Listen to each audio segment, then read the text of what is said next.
Des cartes d'identité. Oui, je suis spécialisé dans toute forme d'implant, mais là, ce sont les cartes d'identité qui me passionnent en ce moment. Alors, qu'est-ce qu'on peut trouver sur une carte d'identité qu'on ne connaît pas à part la photo, la date de naissance? On ne connaît pas plein de choses, mais en l'occurrence, dans la photo est scannée. C'est une photo scannée. C'est pas une photo en relief qui a été collée ou agrafée, comme ce fut le temps dans les anciennes cartes d'identité. C'est-à-dire que la carte d'identité nationale, elle est la photo. Donc dans la photo, à la hauteur de la gorge, on y trouve une espèce de puce. On peut voir ça sur toutes les cartes? Toutes les cartes d'identité nationale, normes PE. D'accord, donc une espèce de puce, ça vous a intrigué. Vous avez décidé d'en savoir plus sur cette puce. J'ai décidé d'investiguer par moi-même. Alors, donc enlever cette puce, c'est difficile, ça nécessite beaucoup de travail? Oui, quand même. Oui. Oui, pour ne pas l'altérer. De quelle manière avez-vous étudié cette puce? En microscopie électronique et en mesure biophysique. Donc en grossissant en gros à combien de fois? L'idéal, le grossissement idéal pour commencer à voir, c'est 300 fois. Mais je suis allé jusqu'à 4000 fois. Et qu'avez-vous trouvé? Un sillonnage. Un sillonnage de raie bleue dont la matière est organique. Elle est semi-organique et semi-minérale. Pour l'instant, je suis encore dans des recherches. Je ne peux pas dire vraiment comment c'est composé. Mais c'est étrange. Ça, je peux le dire. Est-ce que c'est quelque chose que vous connaissiez déjà? Non. Et pourquoi est-ce si étrange? Pour plusieurs raisons. Une photo, c'est une image. Une image, c'est un représentant de la personne.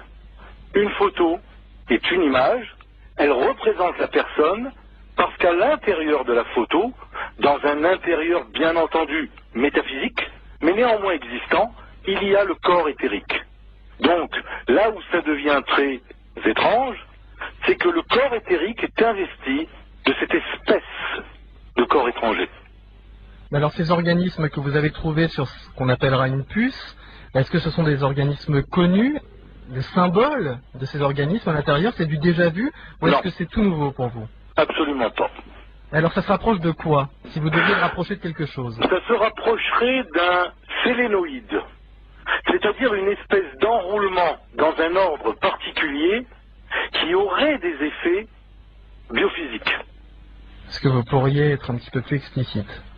Oui, je le peux en étant très simple.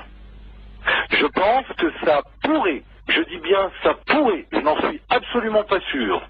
Dans l'absolu, j'en suis sûr. Mais dans le cas présent, ça pourrait avoir une influence sur le comportement du sujet de la carte d'identité. Je parle au conditionnel. D'ici combien de temps aurez-vous terminé vos recherches? Environ un mois.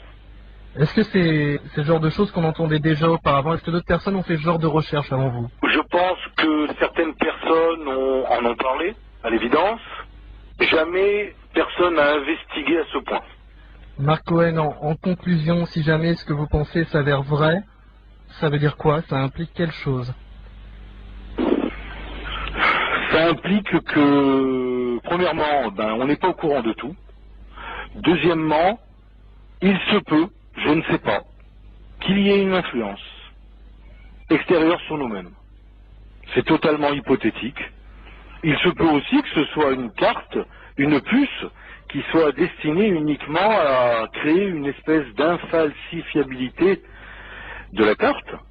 Mais je trouve étrange l'endroit où elle est posée. Et en tout état de cause, du moment qu'elle est posée là, elle a une influence. Donc je pense que s'il n'y a aucun effet subversif de la part des créateurs de la carte, il serait préférable qu'elle soit déportée de la photo. Voilà, là-dessus je suis très clair, ça ne souffre d'aucun commentaire. Alors Marc Cohen, nous n'irons pas plus loin en attendant la fin de votre étude, de vos examens.